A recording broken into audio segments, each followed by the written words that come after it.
Good morning everyone. देखिए, जैसा कि आपको पता है हम कर रहे थे रियल एनालिसिस का चैप्टर नंबर 7 जिसका नाम था continuity and uniform continuity in matrix spaces. 2 दिन पहले मैंने इसका फर्स्ट लेक्चर अपलोड किया था। उसमें हमने क्या देखा था कि हमारे पास कॉन्टिन्यूटी होता क्या है। सबसे पहले हमने रियल के अंदर कॉन्टिन्यूटी डिस्कस की थी और उसके बाद उसको रिलेट किया था मैट्रिक्स से। आई होप आपको वो बहुत अच्छे से क्लियर हो गया होगा। अगर आपने अभी तक लेक्चर 1 नहीं देखा तो उसका लिंक आपको डिस्क्रिप्शन के अंदर मिल जाएगा, प्लीज़ पहले वो जाकर देख लीजिए, अदरवाइज आपको इस लेक्चर को समझने में थोड़ी प्रॉब्लम हो सकती है। ठीक है, तो आज की वीडियो में हम डिस्कस करने वाले हैं थ्योरम। 4 to 5 थ्योरम्स हैं इस चैप्टर के अंदर, दैट इज मोस्ट इम्पॉर्टेंट। वो सारी ही क्या है, बहुत इंपॉर्टेंट, क्योंकि देखो क्वेश्चंस इस चैप्टर के अंदर से जो भी आएंगे 2 मार्क्स के अंदर आ सकते हैं, लेकिन 6 मार्क्स के अंदर बहुत रेयर चांस है। तो थ्योरम पर सबसे ज़्यादा फोकस होना चाहिए आपका चैप्टर नंबर 7 में। ठीक है, तो देखिए कॉन्टिन्यूटी और जो आपका यूनिफॉर्म कॉन्टिन्यूटी है, इसके अंदर हम प्रीवियस वीडियो के अंदर अपनी डेफिनेशन देख चुके हैं और एक थ्योरम भी की थी। उस थ्योरम के अंदर हमने क्या देखा था कि आपके पास अगर f और g continuous real valued functions हैं डिफाइंड ऑन मैट्रिक्स स्पेस, तो आपने ये प्रूव किया था कि आपके पास f प्लस जी और C F, where C is real number, तो वो भी क्या होगा, कॉन्टिन्यूस। यानी कि अगर f और g कॉन्टिन्यूस है तो आपने प्रूव किया था f प्लस जी और सी एफ क्या होगा, कॉन्टिन्यूस। अब आज की जो हमारी थ्योरम है उसकी स्टेटमेंट देख लेते हैं क्या है। इसके अलावा अगर आप मेरे चैनल पर नए हैं तो मैंने ऑलरेडी ग्रुप्स एंड ड्रिंक्स का chapter number 1st, 3rd, 4th, 5th already upload कर रखा है, प्लस 6 चैप्टर का भी काफ़ी पोर्शन अपलोड कर रखा है, तो आप वो जाकर देख सकते हैं। प्लस रियल एनालिसिस का chapter number 1st, 4th, 5th भी अपलोडेड है, आप उन्हें भी जाकर चेक कर सकते हैं। तो चलिए देखते हैं इस थ्योरम की स्टेटमेंट हमारे पास क्या है। थ्योरम की स्टेटमेंट देखिए, लेट एक्स टी और Y D star be two metrics spaces and let F G be two continuous function. आपके पास, क्योंकि हम डिस्कशन सारे के सारे मैट्रिक के अंदर कर रहे हैं, तो आपके पास एक्स टी और वाई डी स्टार क्या है, दो आपके पास मैट्रिक्स स्पेसेस हैं। ठीक है, और इसके बाद एफ जी आपके पास कॉन्टिन्यूस फंक्शन है एक्स इंटू वाई, यानी कि जो आपके पास मैपिंग है वो एक्स टू वाई है, where X and Y both are metric. ठीक है, देन द सेट, जो आपके पास सेट है x belong to x, F X is equal to G X. इसको आपको क्या दिखाना है कि ये जो हमारे पास सेट है ये क्लोज सबसेट है किसका, ये हमारे पास क्लोज सबसेट है x का। ठीक है, तो अगर आपको इस सेट को क्लोज दिखाना है, लेट से आप इसका कोई भी नेमिंग दे लीजिए ए। ठीक है, ए हमारे पास सेट है, इसको क्लोज दिखाना है। दो तरीके हैं, या तो आप दिखा दो कि इसके सारे लिमिट पॉइंट इसके अंदर कंटेन करते हैं, मतलब कि कोई भी क्लोज की प्रॉपर्टीज के अंदर दिखाओ जिससे हम ये प्रूव कर सकें कि क्लोज है। सेकेंडली हम ये भी तो दिखा सकते हैं कि इस सेट का कॉम्प्लीमेंट आपके पास ओपन है। तो अगर आपके पास थ्योरम के अंदर कॉम्प्लीमेंट को ओपन प्रूफ करना इजी है तो हम उसी मेथड की ओर जाएंगे। इसको क्लोज प्रूफ करना कंपैरेटिवली डिफिकल्ट है। तो चलिए देखते हैं किस तरीके से हम ए कॉम्प्लीमेंट को ओपन दिखाएंगे, क्योंकि जैसे ही आप ए कॉम्प्लीमेंट को ओपन कहेंगे तो ऑटोमेटिकली ए क्लोज बन जाएगा, क्योंकि क्लोज सेट का कॉम्प्लीमेंट क्या होता है, ओपन। ठीक है, तो सबसे पहले तो हम लिख लेते हैं हमारे पास सेट कौन सा गिवन है और हमें क्या प्रूफ करना है, यानी कि जो भी आपके पास इस थ्योरम के अंदर दिया हुआ है। सबसे पहले आपके पास लेट, ये जो इस सेट को आप मान रहे हैं A, X belong to X such that F of X is equal to G of X. ठीक है, इसके बाद हमें क्या प्रूव करना है, वी शैल प्रूव, हमें इसके अंदर क्या प्रूव करना है कि ए आपके पास क्लोज है, A is close subset of X. ठीक है, ए को आपको क्लोज दिखाना है। ठीक है, अगर हम इसका complement that is X minus A, X minus A क्या होगा, ए कॉम्प्लीमेंट के अंदर। ठीक है, तो हम ये भी दिखा सकते हैं, we can also prove that A complement is open. अब ए कॉम्प्लीमेंट जैसे ही आया और इसको आपको ओपन दिखाना है, इसका मतलब क्या है, इसके इंटीरियर से रिलेटेड कुछ हम दिखाएंगे, क्योंकि इंटीरियर का कॉन्सेप्ट हमने चैप्टर नंबर 5 के अंदर बहुत अच्छे से स्टडी कर रखा है, इसीलिए हम उस इंटीरियर का यूज़ लेंगे। ठीक है, अब देखो ए कॉम्प्लीमेंट को ओपन दिखाना है। ठीक है, दो केसेस है, या तो ए कॉम्प्लीमेंट 5 के इक्वल हो या फिर नॉट इक्वल टू 5।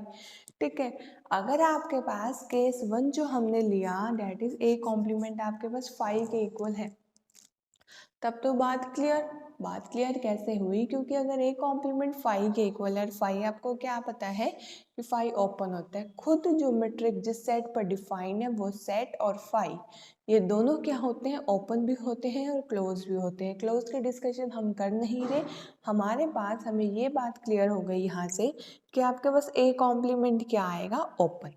ठीक है, ओपन क्यों आएगा, क्योंकि आपके पास ए कॉम्प्लीमेंट केस 1 के अंदर 5 के इक्वल है, और जैसे ही हमारे पास ए कॉम्प्लीमेंट 5 के इक्वल आ गया और 5 हमारे पास क्या है, ओपन सेट होता है, तो ए कॉम्प्लीमेंट क्या आ जाएगा आपके पास, ओपन इस केस में। तो सो हम क्या कह सकते हैं, X minus A complement that is A, ये आपके पास क्या आ गया, क्लोज्ड। ठीक है, फर्स्ट केस बहुत इजी था प्रूव करना, वैसे भी जिस केस के अंदर 5 हो वो बहुत इजी होता है प्रूव करना। इसके बाद आपके पास आती है नॉन 5 वाले केस पर डिस्कशन, जहाँ पर हमारे पास एक केस तो ये था ए कॉम्प्लीमेंट 5 के इक्वल है, और अब केस क्या है, A complement not equal to 5 है। A complement not equal to 5 है, इसका मतलब एटलीस्ट उसके अंदर एक ना एक मेंबर है। 5 का मतलब क्या है कि वो एम्प्टी है। अब हम कह रहे हैं कि ए कॉम्प्लीमेंट तो नॉन एम्प्टी है, नॉन एम्प्टी है, तो इसका मतलब उसके अंदर एक ना एक मेंबर मिल जाएगा। तो हमने मान लिया कि हमारे पास वो जो एलिमेंट है वो है ए।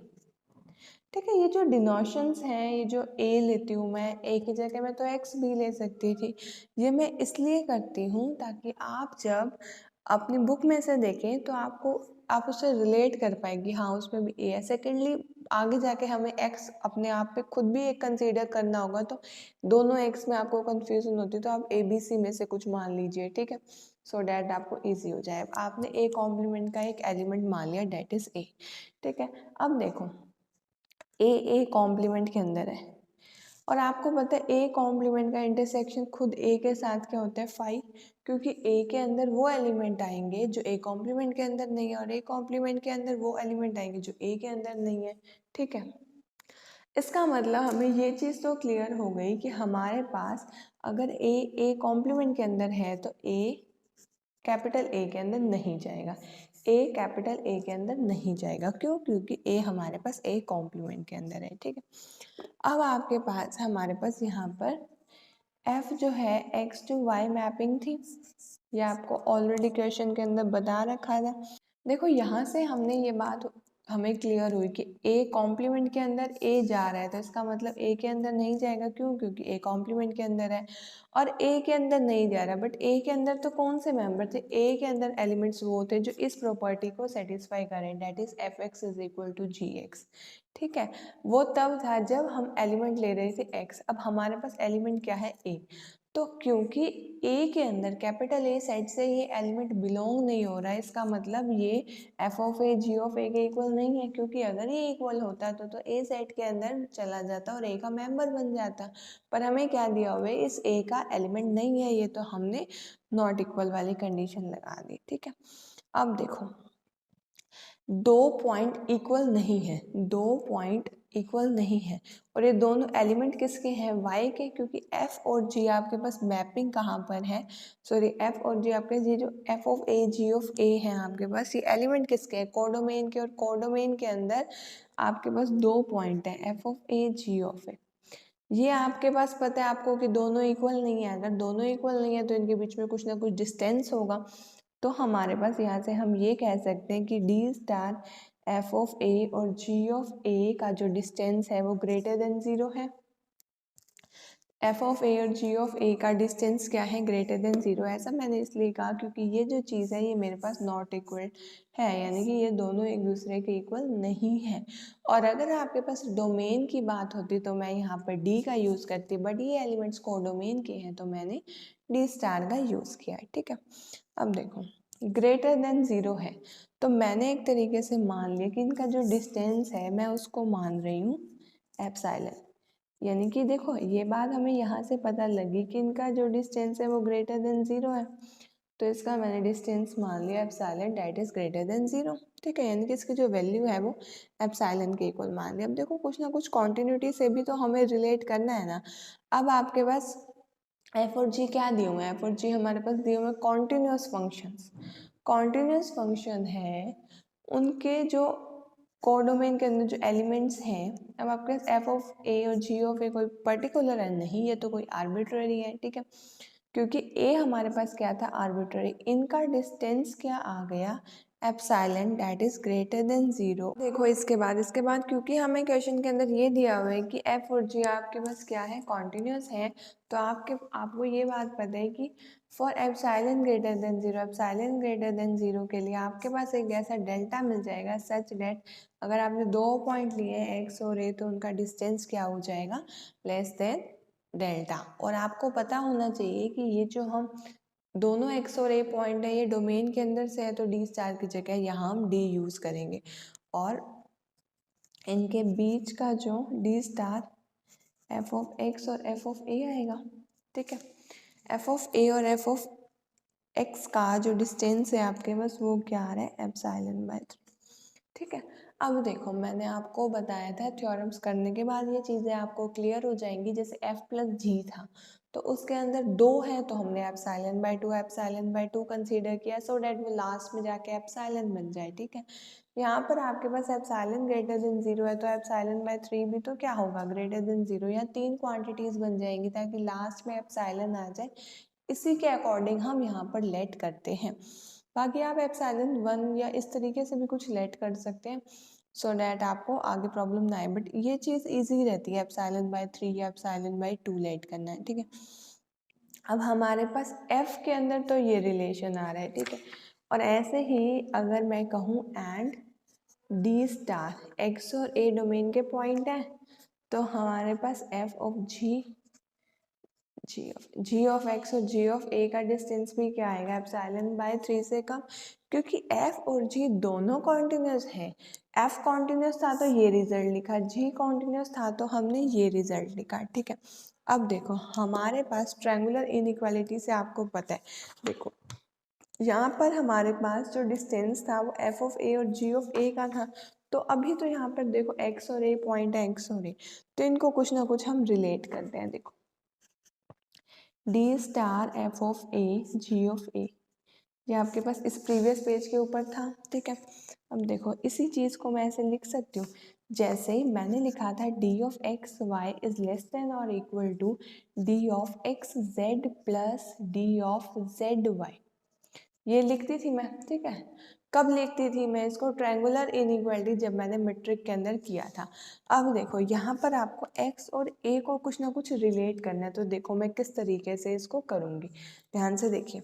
हमें पहले a को रिलेट करना होगा x के साथ, क्योंकि x यहाँ पर पॉइंट नहीं है, कोई तीसरा ही पॉइंट है। ठीक है, तो सबसे पहले आएगा डी स्टार, यहाँ पर देखो एक पॉइंट f का एक g का है, यहाँ दोनों f के हैं, यहाँ दोनों g के हैं। ठीक है, तो पहले तो f ऑफ a और f ऑफ x, इसकी वैल्यू है आपके पास, ठीक है, प्लस डी स्टार, अब f को g से रिलेट करो।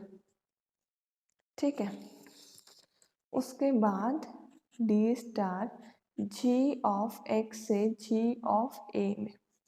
ठीक है, इस तरीके से। ओके, अब देखो हम करेंगे इनकी वैल्यूज पुट। अब देखो ये चीज़ strictly less than epsilon by 3 है, तो हम डायरेक्टली यहाँ पर लेस देन और इक्वल टू के साइन को रिप्लेस करके एप्सिलॉन बाय 3 लिख सकते हैं। इसके बाद ये वाली value D star F X और जी एक्स का डिस्टेंस प्लस एप्सिलॉन बाय 3। ठीक है, अब इसके बाद हमें ये चीज़ यहाँ पे पता है कि इन दोनों को देखो ऐड करेंगे, एक बार कर ही लीजिए, 2 epsilon by 3 plus D star F X G X. ठीक है, अब देखो इसके बाद ये चीज़ आपको पता है, आपने देखा था लेस देन एप्सिलॉन है। ठीक है, यहाँ से हम D star F X G X का डिस्टेंस निकाल सकते हैं, और ये चीज़ हमारे पास लेस देन आ जाएगी एप्सिलॉन बाय 3 से, सॉरी ग्रेटर आ जाएगी, क्योंकि ये चीज़ यहाँ पर जाएगी ना, ग्रेटर आ जाएगी, ठीक है। और आपको पता है क्योंकि एप्सिलॉन हमारे पास पॉजिटिव है तो ये चीज़ भी क्या आ जाएगी, ग्रेटर देन 0। कोई पॉजिटिव नंबर को 3 से डिवाइड करो तो पॉजिटिव ही तो रहेगा ना, ठीक है। यहाँ से हमें ये बात क्लियर होगी कि एफ एक्स और जी एक्स का डिस्टेंस क्या है, कुछ ना कुछ पॉजिटिव। इसका मतलब ये है ना कि F X not equal to G X है, F X not equal to G X है। क्यों? क्योंकि थ्योरम के स्टार्टिंग में हमने एक चीज़ देखी थी कि अगर आपके पास दो पॉइंट इक्वल हैं तो उनका डिस्टेंस 0, दो पॉइंट दूर दूर हैं, अलग अलग दो पॉइंट है तो उनका डिस्टेंस कुछ ना कुछ तो आएगा, और डिस्टेंस क्या होता है, पॉजिटिव, तो आएगी भी पॉजिटिव वैल्यू। अब यहाँ पर उसका उल्टा हमारे पास क्या आ रहा था सॉल्व करने के बाद कि डिस्टेंस पॉजिटिव। डिस्टेंस पॉजिटिव से हम क्या कह सकते हैं कि हमारे पास वो दोनों पॉइंट इक्वल नहीं है। अगर ये दोनों पॉइंट इक्वल होते तो डिस्टेंस पॉजिटिव कैसे आता है, ठीक है। तो हमारे पास क्या हो गया, एफ एक्स जी एक्स के इक्वल नहीं है। ऑल्सो हमारे पास क्या है, डिस्टेंस बिटवीन एक्स और ए, ये क्या है, डेल्टा से कम। तो एफ एक्स हमारे पास जी एक्स के इक्वल नहीं आया। देखो जहाँ हमने स्टार्ट किया था इसी चीज़ को, हमने ये चीज़ लेकर चले थे और ये हमने प्रूव कर दी। जस्ट यही चीज़ मैंने आपको यहाँ पर लिख के बताई है। जैसे हम, अगर आपको ए सब सेट ऑफ बी प्रूव करना हो तो हम एक एलिमेंट यहाँ से लेते हैं और बी के अंदर बिलोंग किया हुआ दिखा देते हैं, वही चीज़ मैंने यहाँ पर की है, ठीक है। तो आपने distance between X and A less than delta लिया था और दिखा दिया कि F of X is not equal to G of X, ठीक है।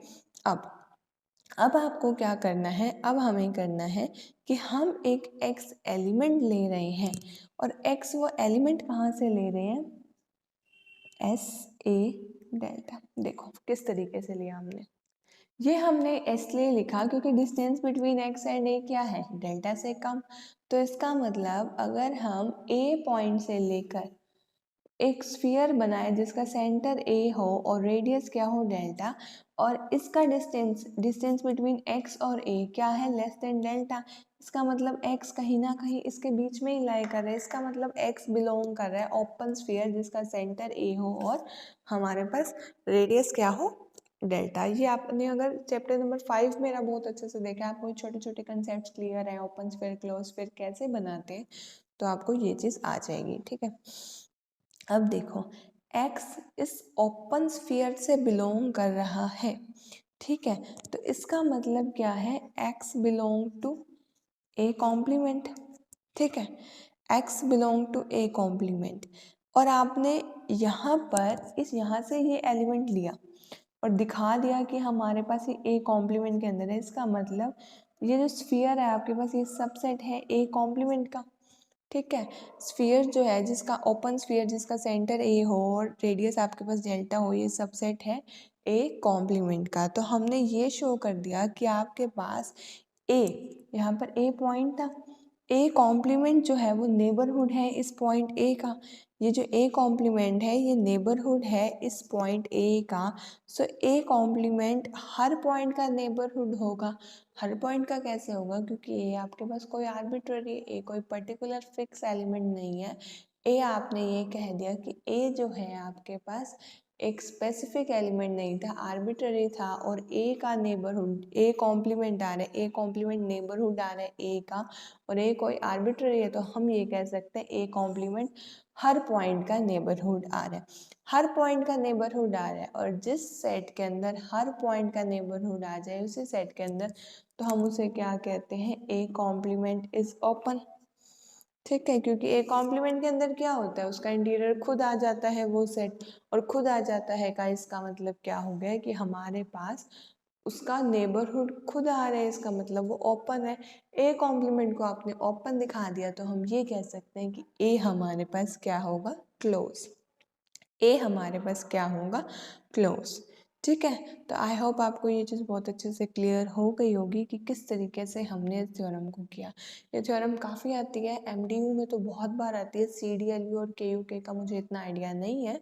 तो अगर आपके भी आपके पास प्रीवियस ईयर्स हैं सीडीएलयू के, केयू के, और अगर आपके प्रीवियस ईयर्स में आई हुई है तो आप कमेंट्स के अंदर ईयर भी मेंशन कर सकते हैं कि कौन से ईयर में आई हुई है, ताकि जो भी आगे बच्चे देखें उनको हेल्प मिल सके और वो इस थ्योरम के इम्पोर्टेंस को समझ सके। ठीक है, एक बार आपके माइंड में थ्योरम क्लियर हो जाए फिर तो उसको करना ईजी हो जाता है। और माइंड में देखो कि आपको जितनी ज़्यादा प्रैक्टिस आपसे हो सके उतनी करनी है थ्योरम्स की, क्योंकि बाद में ये चीज़ बहुत ज़्यादा कॉम्प्लिकेटेड बन जाएगी एट लास्ट। जब आपको टाइम कम होगा और आपको इतनी थ्योरम्स होंगी तो मेमोराइज करने में बहुत प्रॉब्लम हो जाएगी। ठीक है, तो आज की वीडियो का टॉपिक इतना ही था। इसके अलावा complete strategy videos to complete the selection syllabus of real analysis, numerical analysis and groups and rings already uploaded है। अगर आपने अभी तक वो वीडियोस नहीं देखी तो आप उन्हें भी जाकर चेक कर सकते हो। प्लस अगर आपको इस वीडियो का कंटेंट यूजफुल लगा हो तो प्लीज़ वीडियो को लाइक कीजिए, इसे अपने क्लास ग्रुप्स में और फ्रेंड्स के साथ शेयर कीजिए। Thank you so much for watching my videos and giving me a lot of support. Have a nice day.